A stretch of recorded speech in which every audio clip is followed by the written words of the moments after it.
महेंद्र सिंह डोटासरा की अधिकारियों के साथ हुई उच्च स्तरीय बैठक में बेरोजगारों के 7 अहम बिंदुओं पर चर्चा की गई। सूत्रों की माने तो सरकार जल्दी प्रस्ताव को कैबिनेट में रखेगी। इसके बाद बाहरी राज्यों का कोटा खत्म हो सकेगा, क्योंकि राजस्थान के बेरोजगारों का कहना है कि राजस्थान की हर भर्ती में 50% सीटों पर बाहरी राज्यों के अभ्यर्थी बाजी मार जाते हैं। ऐसे में राजस्थान में भी बाहरियों का कोटा तय होना चाहिए।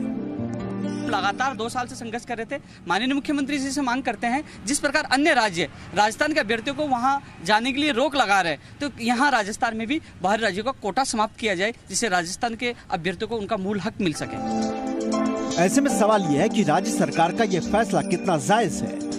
क्या इस फैसले से हर राज्य अपने यहाँ स्थानीय क्षेत्रीय अस्मिता की राजनीति को हवा नहीं देंगे? क्या इससे भारत जैसे संघीय संप्रभु राष्ट्र की संघीय ढांचा चरमरा नहीं जाएगा?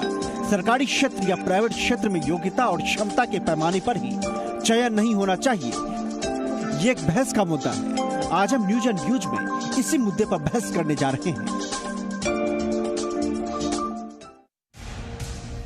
देखिए, वाकई में ये बहस का मुद्दा इसलिए हो जाता है, हो सकता है कि राज्य सरकार इस बात को लेकर ये तसल्ली दे या फिर जवाब दे कि ये युवाओं के भविष्य के लिए बेहतर कदम के तौर पर देखा जा सकता है और राज्य में हर कोई चाहता है कि उसको नौकरी मिले, लेकिन वाकई में एक भारत गणतंत्र के तौर पर, संघीय ढांचे के तौर पर और क्षेत्रवाद से बाहर निकलने की जो बात कही जाती है, उस तौर पर भी इसको कितना सही कितना गलत माना जाएगा। लेकिन हमारे साथ हमारे जो मेहमान है, करके परिचय करवाते हैं, उसके बाद चलेंगे सीधे इन्हीं सवालों के साथ। वासुदेव देवनानी साहब है, पूर्व शिक्षा मंत्री, अजमेर से हमारे साथ लाइव जुड़े हैं। राम नारायण मीणा है, कांग्रेस विधायक, इस वक्त हमारे साथ कोटा से मौजूद हैं। और उपेन यादव, प्रदेश अध्यक्ष है बेरोजगार एकीकृत महासंघ के। आप तीनों लोगों का स्वागत है। उपेन यादव जी, मैं शुरुआत आपसे ही करना चाहूंगा, क्योंकि आप लगातार कई बार इस तरीके के आंदोलन कर चुके हैं, पिछली सरकार में भी, इस सरकार में भी। सरकार का यह फैसला, अभी मध्य प्रदेश सरकार ने यही फैसला लागू किया, कई जगहों पर क्रिटिसाइज किया गया, कई जगहों पर स्वागत किया गया। इसके पहले बिहार सरकार ने भी इस तरीके के कदम उठाए, वहां पर भी वहां के लोगों ने स्वागत किया, लेकिन बाहरी लोगों ने विरोध किया। दिल्ली में अस्पतालों को लेकर जब जिक्र आया था, केजरीवाल सरकार ने ऐसा किया था, वहां के लोगों ने स्वागत किया, बाहर के लोगों ने विरोध किया। आपकी तरफ से क्या लगता है, क्या वाकई में प्रदेश की युवाओं के हित में यह फैसला है, यही होना चाहिए था, या फिर क्या किया जाए? देखो संजय जी, 20 से 21 राज्यों में राजस्थान वालों को नहीं लिया जाता है। 3 कैडर लागू करा के कि एक तो स्थानीय नागरिक हो या क्षेत्रीय भाषा को लेकर और शैक्षणिक योग्यता को लेकर राजस्थान वालों को 20 राज्यों में 0% लिया जाता था, जबकि राजस्थान में 50% बाहरी राज्यों को एंट्री दी जाती थी। 21 राज्यों के मेरे पास एविडेंस है, 21 राज्यों में संजय जी। लेकिन अब बात ऐसी है कि राज्य सरकार ये निर्णय करी है छात्र हित में, हम इसका स्वागत करते हैं, धन्यवाद देते हैं। जब 20 राज्यों में हम लोगों को नहीं लिया जाता है, तो राजस्थान का जो उन बेरोजगारों हक मारा जा रहा था कई सालों से, हम 3 साल से लगातार संघर्ष कर रहे हैं। पूर्ववर्ती सरकार में संघर्ष कर रहे थे और इस सरकार में हमने माननीय मुख्यमंत्री जी के सामने बात रखी है और हमारी मांग को मानी जा रही है। हम इसका स्वागत करते हैं और छात्र हित में, प्रदेश हित में हम नहीं कहते, हम चाहते हैं देश एकजुट रहे। लेकिन जब 20 राज्यों में राजस्थान वालों को नहीं लिया जाता है, तो यहां भी उनका कोई अधिकार नहीं बनता है। क्योंकि आप मिजोरम में जाओ तो मिजो भाषा बोलो, आप गोवा में जाओ तो कोंकणी भाषा बोलो, आप बंगाल में जाओ तो बंगाली भाषा बोलो, आप अलग अलग जगह जाओगे तो अलग अलग भाषा बोलो। स्थानीय नागरिकता बिहार में तो स्पष्ट कह दिया कि वहां का नागरिक होना चाहिए, आप उत्तराखंड में जाओगे तो वहां से शैक्षणिक योग्यता होना चाहिए। ऐसे करके 21 राज्यों में राजस्थान वालों को नहीं लिया जाता। ऐसे में राज्य सरकार का कदम स्वागत योग्य है, हम स्वागत करते हैं और विपक्ष पार्टी को भी स्वागत करना चाहिए कि प्रदेश के बेरोजगारों के भविष्य का सवाल है। नहीं सर, विपक्ष तो स्वागत करेगा ही करेगा उपेन भाई, कहीं ना कहीं कम होगी। मध्य प्रदेश में विपक्ष की ही सरकार है, जब विपक्ष के इस कदम को खुद इंडोर्स कर रहा है तो वो तो स्वागत करेगा ही करेगा। हमारा इसीलिए सवाल है, आपको हमने इसीलिए आज बुलाया कि आप इस बात को समझा सके, आप इस बात को समझा सके कि जिस संविधान को लेकर हम बार बार कहते हैं, जब राज्य सरकारें, हम युवाओं के खिलाफ नहीं हैं, हम भी चाहते हैं उनको रोजगार मिले, लेकिन क्या वाकई में कोई ऐसा समाधान निकाला जाए जो हमारे संवैधानिक चीजों को भी नुकसान ना पहुंचाए और हमारे बच्चों को, हमारे युवाओं को भी रोजगार दे सके? मैं आपकी बात को समझ गया, मैं दोबारा आपके पास आऊंगा। राम नारायण जी, मैं आपके पास आना चाहूंगा। कहने और सुनने में वाकई में बड़ा अच्छा लगता है, लोक लुभावन लगता है, मंचों पर भी ये बातें कही जाती कि प्रदेश के युवाओं को हम रोजगार देंगे। पिछली सरकार ने कहा 15 लाख नौकरी, आपकी सरकार ने भी दावा किया। हर कोई चाहता है कि अपने प्रदेश में सरकारी नौकरी मिले, लेकिन संविधान में जिस संघीय ढांचे का जिक्र है, क्या राज्य सरकारें, न सिर्फ आपकी सरकार के फैसले को हम सवाल उठा रहे हैं, राज्य सरकारें जो कदम उठा रही, चाहे वो बिहार हो, चाहे एमपी हो, चाहे आपका राजस्थान हो, चाहे इसके पहले साउथ के स्टेट हो, क्या वाकई में लगता नहीं कि संघीय ढांचे को कमजोर करने वाली चीज है? क्या इसका समाधान कुछ और भी हो सकता है? एक राज्य कर रहा है तो दूसरा राज्य भी उसी नक्शे कदम पर चल रहा है, इससे क्षेत्रीयवाद को बढ़ावा नहीं मिलेगा या फिर बेहतर है? देखिए संजय जी मैं ये बात मानता हूँ, अभी यादव जी ने कहा, बहुत अच्छी बात है। और सबसे पहले तो मैं राजस्थान के मुख्यमंत्री को और उनकी सरकार को धन्यवाद दूंगा, आभार व्यक्त करूंगा कि जब दूसरे स्टेट ने कर दिया तो भी राजस्थान ये चीज़ करने जा रहे हैं।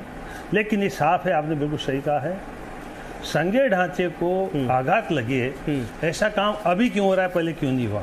जहां जहां भारतीय जनता पार्टी की सरकार है वो नौकरियां तो देने रही, केवल ये सबको बात छोड़ रही कि हम आपको स्थानीय लोगों को देंगे। और सही बात तो ये है कि आज दिल्ली में जो सरकार बैठी है, अपने आप को संस्कार कहती है, राष्ट्रीय भावना के ओतप्रोत कहती है, उनको नौकरियां तो बिल्कुल देना बंद कर ही दिया। पूंजीपतियों की सरकार है, पूंजीपतियों की, जैसे आपके कोविड-19 में जब इन्होंने लॉकडाउन किया, लोग सड़कों पे चले, एक भी गरीब आदमी को इन्होंने मदद नहीं की, फैक्ट्रियां बंद कर दी, मजदूरों को तनख्वाह भी नहीं दी। इन फैक्ट्रीज में भी स्थानीय, जैसे कोटा में CFCL है, हजारों आदमी काम करते हैं, 95% बाहर के लोग काम करते हैं। ये हमारा दुर्भाग्य है। हमेशा कानून बना रही सरकार, उसके लिए धन्यवाद देते हैं। लेकिन मैं आपसे साफ ये कहना चाहता हूँ कि बीजेपी देश को क्यों तोड़ रही है? राजस्थान की मजबूरी है, लेकिन यहाँ बीजेपी ने उठाया नहीं मुद्दा। नहीं सर, राजस्थान की मजबूरी कहाँ से हो गई, जरा मुझे ये बता दीजिए। और बीजेपी ने कदम उठाए तो क्यों गलत हुआ? बिल्कुल, क्यों, मुझे ये बताइए ना, क्यों? ये साफ है। हम किसी जमाने में, बिल्कुल वही कर रहा हूं मैं, हम नेपाल को नौकरियां देते थे, हम रंगून को, बर्मा को नौकरियां देते थे, और हमारे वहाँ के श्रीलंका के नागरिकों को हम नौकरियां देते थे। आज हमारी दुर्दशा कैसे हुई? आज सब राष्ट्रों में 10,000, 20,000, 50,000, 1.5 लाख हजार करोड़ रुपए मोदी जी ने बांटा है। आज वो सब दुश्मन बन के बैठे हैं। इंडस्ट्रीज, बिल्कुल राहुल जी ने बिल्कुल सही कहा कि 50 पूंजीपतियों के हाथ में देश को दे रहे हैं। रेल की पटरियां जा रही है, 3,000 रुपए महीने में बेरोजगार नौकरियां करना चाहते हैं, वो नौकरियां उनको नहीं मिल रही। ये दशा क्यों हुई? इसलिए जो स्थितियां पैदा की है बीजेपी ने, आज एक स्टेट का आदमी दूसरी जगह नहीं जाएगा, दूसरी स्टेट का तीसरी जगह नहीं जाएगा। आज हम इसलिए सर्विसेज करते हैं कि बंगाल की भाषा की जानकारी हमारे हो, आज हमारे आदमी वहां जाएं। लेकिन इन सारी परिस्थितियों में बीजेपी चूंकि देश तोड़ने का काम कर रही है, तो कांग्रेस की सरकार की, राजस्थान की मुख्यमंत्री जी की मजबूरी है। वो देश के, अरे सर ये मजबूरी क्या है? अगर आप उस नक्शे कदम पर चलेंगे तो इसको मजबूरी नहीं कहेंगे सर, मजबूरी है, फॉलो अप कहेंगे। आप उन्हीं कदमों पर चल रहे हैं। या तो बीजेपी को कोसिए मत, एक सेकंड सर, या तो बीजेपी को कोसिए मत, आप उसका रास्ता निकालिए।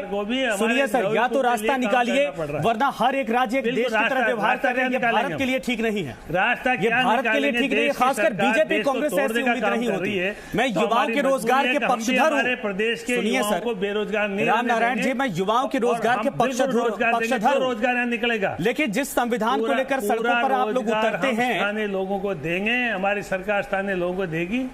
इसमें कोई दो राय नहीं है। यानी आप इसको जस्टिफाई कर दिए, ठीक है, जो प्रदेश जस्टिफाई कर दिया आपने सर, जस्टिफाई कर दिया कि आप भी उसी कदम पर चलेंगे, आप भी उसी कदम पर चलेंगे।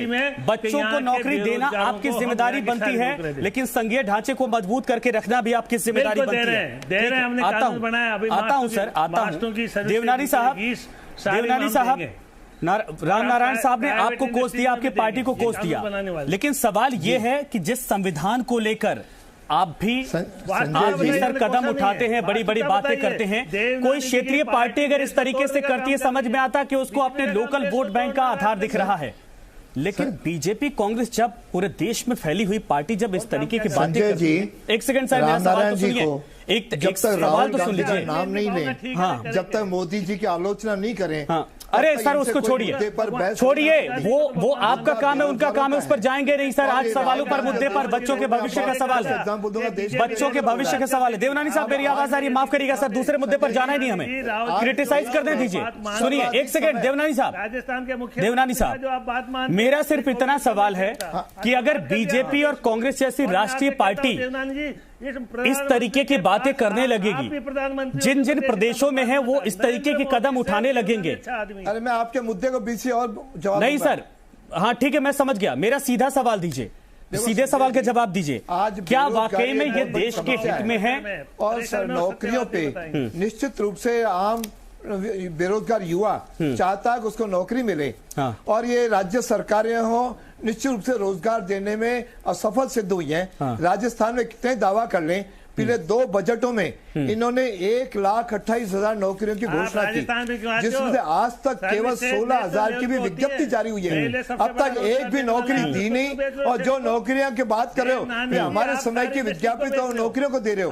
इन्हें मूल मुद्दा पे आ जाओ। ये नौकरियां तो आपने 50 साल तक लोगों को ठगते रहे, वोट लेते रहे और केवल जो है ना भ्रमित करते हुए युवाओं को, और आपने आप बेरोजगारी भत्ता आपने एक भी युवक को दिया नहीं, केवल बेरोजगारी भत्ते के आधार पे वोट ले पाए। तो इस आधार पे अब जो मूल मुद्दा है नौकरियों का, वास्तव में ये अपना संविधान एक संघीय ढांचा है, एक संविधान के अंतर्गत हम सारी सरकारें और हम सब लोग काम कर रहे हैं। उसके लिए सारी राज्य सरकारों को एक ही नीति का पालन करना चाहिए। यदि बाकी राज्य सरकारें इस प्रकार अपने अपने प्रदेश के लोगों के लिए रिजर्वेशन कर रही हैं और राजस्थान को डिबार कर रही हैं, तो निश्चित रूप से राजस्थान को भी इसमें पहल करके अपने निवासियों के लिए निश्चित रूप से प्राथमिकता देनी चाहिए। अब ये भले बधाई दे रहे हो, धन्यवाद दे रहे हो, अभी तो अशोक जी गहलोत ने कहा इसमें विचार करिए, अभी कोई निर्णय नहीं किया कि हम राजस्थान